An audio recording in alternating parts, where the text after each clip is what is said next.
We have been on many cruises on several different cruise lines, and we've noticed several things that people are doing causing them to waste valuable time that they could be using to enjoy their vacation. We wanted to share our top 10 time wasters that we've learned personally or that we constantly see others doing. I'm also going to throw in a bonus tip for you, so make sure you hang around to hear that one. At number 10 is arriving early to the port. Now, I know this is a very opinionated topic. Arriving early to the port has its benefits, but it also has its downfalls. If you're a person who has purchased the drink package and looking forward to getting on the ship to relax and enjoy a few cocktails, then I would recommend getting the earliest boarding time you can.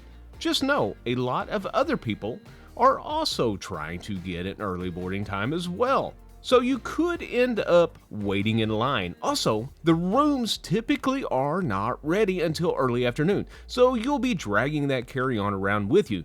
Just keep these things in mind if you are planning to get an early boarding time. If you're not a big drinker or you just want to beat the crowds, then consider a later check-in time. Typically, you'll find a much smoother boarding process later in the day, and your room may be available when you get on board. And if not, you won't have to wait that long before it is. At number 9 is not taking care of your pre-boarding before the cruise date. You are required to complete some medical questions and basic information before getting on the cruise. Most cruise lines allow you to do this on the app to help speed up the boarding process. Download the cruise line app to help you save time and not waste it by completing this information that you could have done beforehand, but now you're having to do at the cruise port. At number 8 is a time-saving trick, or some may call it a hack. Did you know that some cruise lines require you to make reservations on the app, but you're not able to do so until you are on the ship? Well, here is a trick you should try.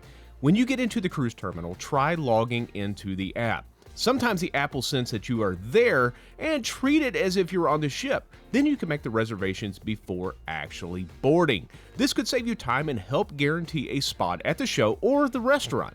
Just make sure that if you're wanting to see a show or get a restaurant reservation, you should do so as soon as possible. These places do tend to fill up quickly. If you've tried this hack before and it worked for you, let me know in the comments below and what cruise line it was. At number 7 is another major time waster, and that is going to guest services on embarkation day. Unless you have a major issue, you should wait and go later on when the line is shorter. Most guest services are open 24 hours, so you could go later at night, during some of the bigger shows, or early in the morning, and this will help ensure a shorter wait time. My number 6 time waster is not purchasing all of your drink packages and shore excursions before you board the ship. We hear a lot of cruisers say they just want to wait, get on the ship, and to figure out what sounds fun and book it then. There's a couple issues with that. First, you are wasting time researching what to do when you could be enjoying the ship. Second, the excursions you find could be sold out, and now you've wasted all that time and still don't get to go do anything. And third, sometimes the excursions can be more expensive if you book on the ship, so you could be spending a little bit more than if you would have just booked before you got on. With drink packages, they are often cheaper when purchased ahead of time. Many cruise lines offer special promotions that make the packages cheaper if you purchase them before your cruise. Also, if you choose to purchase it on the ship, the lines to do so can get pretty long. If you think it's something you might want, then consider purchasing it before you cruise. My next time waster is not doing research before taking your cruise. You should learn all about the ports of call and what they have to offer. You can do this by simply Googling the ports and seeing what's available or watching videos like this one. We have several other videos you may be interested in and many more to come, so consider subscribing. That way you will get notified when we post more videos. In some areas, you may want to purchase a shore excursion, while others you may just want to explore on your own. By not doing research, you could find yourself wasting time and trying to find something to do and missing out on what your destination has to offer. I would recommend booking your excursions ahead of time, either with the cruise line or with a third-party tour company.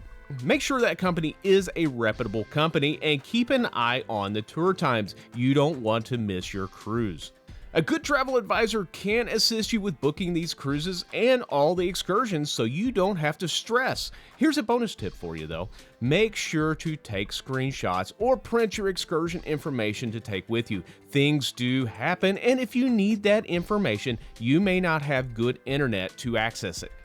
My next time waster is waiting in the lines on the cruise ship for things like the zip lines, slides, bumper cars, or whatever activities your cruise ship has to offer. The best time to do these things is during port days, and the absolute worst time is during sea days. The lines typically get very long on sea days, and so does the wait time. If there's something that you really want to do, then I do have a couple recommendations to help with the wait times. The first one is, if you don't find anything interesting in the port of call, just stay on the ship and enjoy the amenities. Most people will be getting off the ship, and the wait times are typically shorter. Another option is to plan to do these things before you go to the port or come back a little early. If there's only a couple things that you really want to do, like the bumper cars or the roller coaster, then try to do those before you go to the port, or like I said, come back a little early. Doing this typically will help with the wait time. And number 3 is wasting time at the buffet. Now this primarily applies to embarkation day. When you first board the ship on embarkation day, normally the room isn't ready yet, and one of the first places people tend to go is the cruise ship buffet. With so many people piling into the buffet area, this can get crowded and cause a line.